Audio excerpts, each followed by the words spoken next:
Assalamualaikum warahmatullahi wabarakatuh. Nama saya Adi Ari Prabowo. Nama saya Adinda Vidya Dwi Pratiwi. Nama saya Afifah Toharo.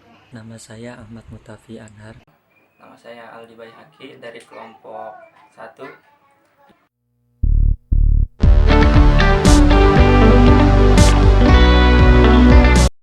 Internal audit adalah pemeriksaan yang dilakukan oleh unit di dalam perusahaan yang bertugas terhadap laporan keuangan dan catatan akuntansi dalam perusahaan. Audit internal bertugas untuk mendukung keberjalanan manajemen perusahaan dan sebagai fungsi controlling yang menjamin perusahaan berjalan sesuai dengan perencanaan dan mengarah kepada tujuan.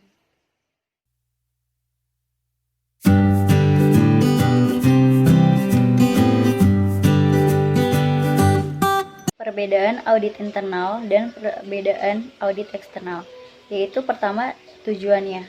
Tujuan dari pemeriksaan audit internal yaitu untuk membantu manajemen dalam melaksanakan tanggung jawabnya dengan memberikan analisis, penilaian, saran, dan komentar mengenai kegiatan yang diperiksanya. Lalu, tujuan dari audit eksternal yaitu untuk memberikan pendapat mengenai kewajaran laporan keuangan yang telah disusun oleh manajemen perusahaan. Perbedaan yang kedua yaitu audit internal dilakukan oleh auditor yang merupakan orang dari dalam perusahaan tersebut. Audit eksternal yaitu dilakukan oleh auditor yang merupakan dari luar perusahaan. Lalu yang ketiga, pelaksanaan audit internal berpedoman pada Internal Auditing Standard yang ditentukan Institute of International Auditors. Lalu untuk audit eksternal berpedoman pada standar profesional akuntan publik yang ditetapkan Institut Akuntan Publik Indonesia. Yang keempat, pemeriksaan audit internal itu dilakukan lebih rinci dan memakan waktu sepanjang tahun. Dan pemeriksaan audit eksternal dilakukan secara sampling karena waktu terbatas dan audit fee akan terlalu tinggi jika pemeriksaan terlalu lama atau secara terinci. Yang terakhir yaitu laporan internal auditor tidak berisi mengenai kewajaran laporan, lalu sedangkan eksternal berisi mengenai kewajaran laporan keuangan.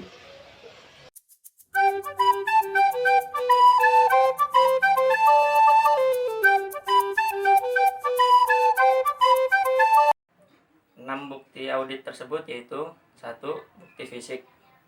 Bukti fisik yaitu segala sesuatu yang dapat dihitung, dipelihara, diobservasi, atau diinfeksi dan mendukung tujuan kebersamaan atau keberadaan.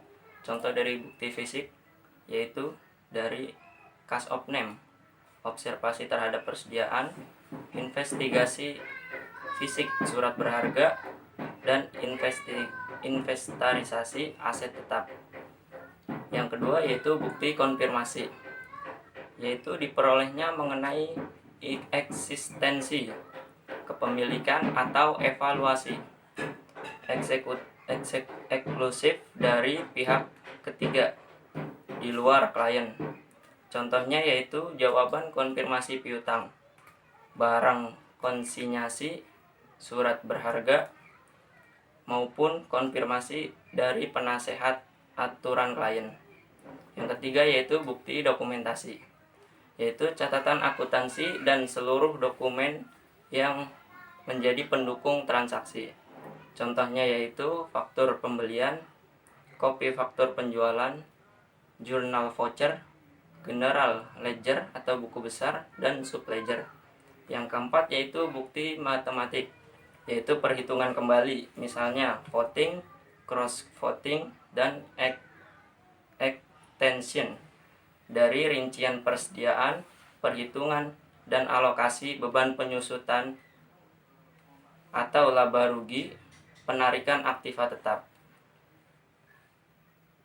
Dan rekonsiliasi, maksudnya pemeliharaan rekonsiliasi bank, rekonsiliasi piutang, perjuangan dan hutang berdasarkan buku besar dan subbuku besar. Yang kelima yaitu bukti analitik, yaitu bukti yang diperoleh melalui penelaahan analitis terhadap isu keuangan klien, dilakukan pada waktu menciptakan perencanaan audit sebelum melaksanakan substantif tes dan pada tamat pekerjaan lapangan atau audit fieldwork.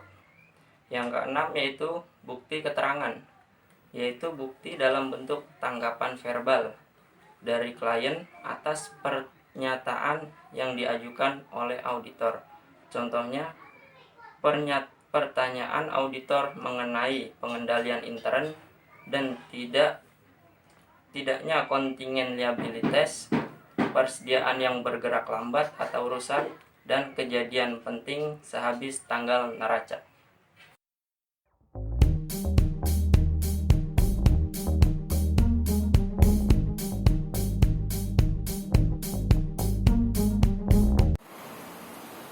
Temuan audit. Fakta-fakta yang ditemukan auditor internal haruslah meyakinkan. Kriterianya harus dapat diterima dan logikanya yang digunakan juga harus meyakinkan. Kebanyakan temuan audit harus mencakup elemen-elemen tertentu, termasuk latar belakang, kriteria, kondisi, penyebab, dampak, kesimpulan, dan rekomendasi. Setiap temuan audit yang mencakup elemen-elemen ini, baik eksplisit maupun implisit, akan menjadi argumen yang kuat untuk dilakukannya tindak perbaikan. Temuan audit yang disampaikan dengan baik dalam laporan internal audit akan memberitahukan manajemen mengenai kelemahan dalam pengendalian intern yang bila dibiarkan dapat menimbulkan terjadinya kecurangan, fraud and collusion yang merugikan perusahaan.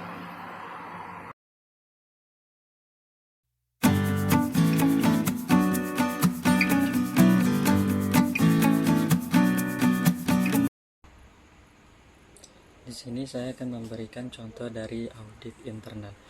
Audit internal itu terdiri dari kondisi, kriteria, penyebab, akibat, komentar manajemen. Kita mulai ya. Di sini saya ngambil contoh itu dari PT Riniku. Dari kepala bagian audit kepada direksi PT Riniku perihal temuan pemeriksaan mengenai uang muka perjalanan periode tahun 2002. Kondisinya terdapat uang perjalanan yang jumlahnya melampaui batas yang diperbolehkan. Kami menemukan 133 dari perjalanan 175 uang muka perjalanan yang kami periksa. Jumlahnya melampaui yang diperbolehkan yaitu sebesar 2.500.000. Jumlah tersebut berkisar antara 2.640.000 sampai dengan 4.750.000. Total kelebihan adalah sekitar 300.000.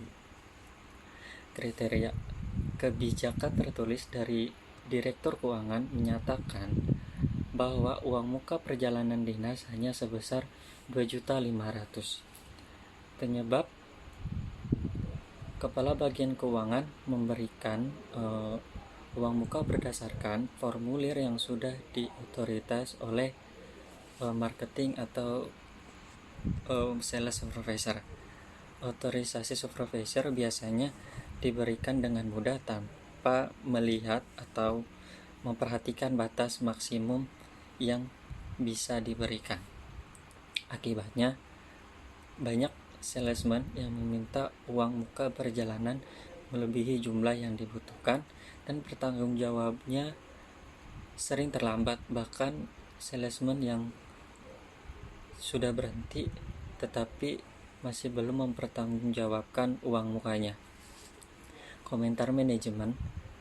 Bagian akuntansi akan menindaklanjuti masalah uang muka perjalanan yang melampaui jumlah maksimum dan yang lama belum dipertanggungjawabkan. Supervisor akan diinstruksikan supaya lebih ketat dalam mengotorisasi uang muka perjalanan.